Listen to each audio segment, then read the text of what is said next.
Many commercial motor vehicle drivers deal with coupling and uncoupling on a more or less daily basis. You need to be able to do it efficiently, but you also need to do it safely. If you don't, the cost can be huge.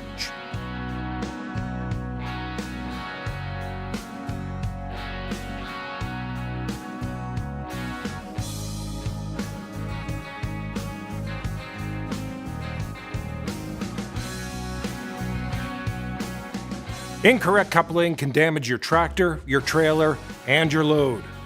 In more serious cases, it can lead to fines or lawsuits. And in the worst case, dropped trailers can be downright deadly. Trailers dropped on the highway have killed motorists. The drivers of those trucks didn't expect it to happen, but that doesn't make it any less their fault.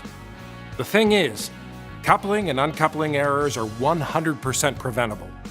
Protect your reputation, your bank account, and the lives of others by making a routine that gets it right. Start the process by checking the fifth wheel and kingpin. It's important to fix any problems before you continue. Look for damaged, loose, or missing parts on the fifth wheel. A damaged jaw mechanism is a common problem. Check for cracks in the frame, loose bolts, and missing or broken fasteners. Verify that the mounting of the fifth wheel to the tractor is secure. You'll learn it's best to check the area and secure the trailer. Be sure you have enough space to maneuver safely. And check your cargo to make sure it's secure and won't shift and get damaged. Before you head back to the tractor, secure the trailer by chocking the wheels and verifying that the trailer has spring brakes applied, if it has them. Position the tractor so it lines up squarely in front of the trailer. Don't come in at an angle. If you bump the trailer, you might push it sideways and damage the landing gear, or worse. Align the kingpin with the throat of the fifth wheel and slowly back into position. Once you have solid connections, start the engine, make sure the pressure is normal, and apply the trailer brakes so the trailer stays put as you back under the kingpin. Set the tractor in the lowest reverse gear and release the parking brake. Make sure no one is near the tractor or trailer, and then begin to back slowly. Watch the driver's side mirror while backing to make sure the trailer lifts as the fifth wheel goes under, but not too much. The trailer should stay centered over the drive wheels. You may want to make one additional stop here for a quick visual check to make sure everything's aligned, especially if you're on rough terrain or a side slope. Stop immediately and set the parking brakes if the trailer begins moving to the rear or to the side more than a few inches. You should hear the click of the jaws closing around the kingpin. Stop there. The pros know you can damage the kingpin or your fifth wheel if you hit the pin too hard. They're expensive to replace, so be careful, take it slow to avoid damages going on your record and off your paycheck. Once you feel and hear the fifth wheel lock, switch to the lowest forward gear and gently pull forward while the trailer brakes are still locked. Stop as soon as you feel resistance. You don't want to actually move the trailer. Once you feel resistance, tug 2 more times.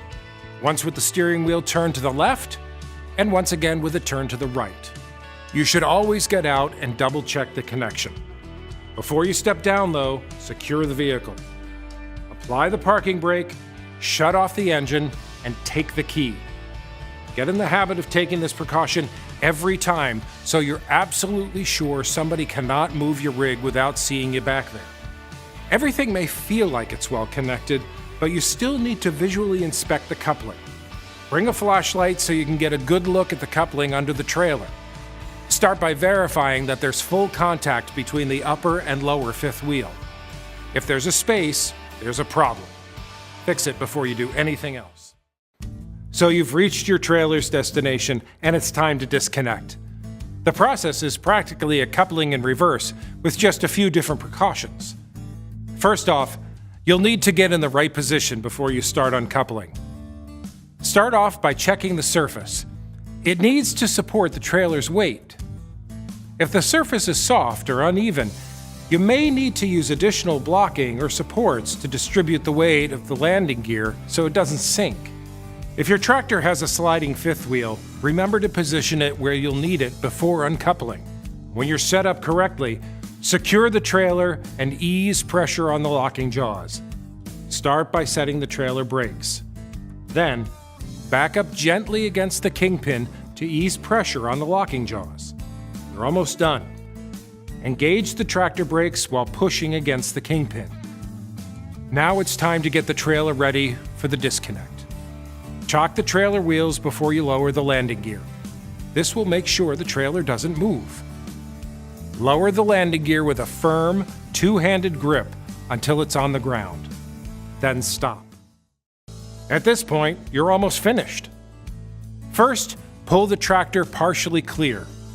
If the tractor has tandem drive axles, pull forward until the trailer nose is splitting the tandem or the nose is over the rear axle. If the tractor has a single axle, pull forward to get the trailer nose right over the rear axle.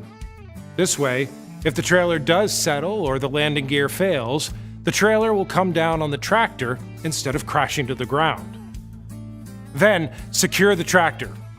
Get out and inspect the trailer supports. Is the ground firm enough? Is the landing gear doing its job? If everything looks good, pull the tractor completely clear. If you have air suspension, re-inflate the airbags. It may seem like a lot of steps to remember, but practice makes perfect. Build each step into a solid routine and be careful when uncoupling to avoid mistakes.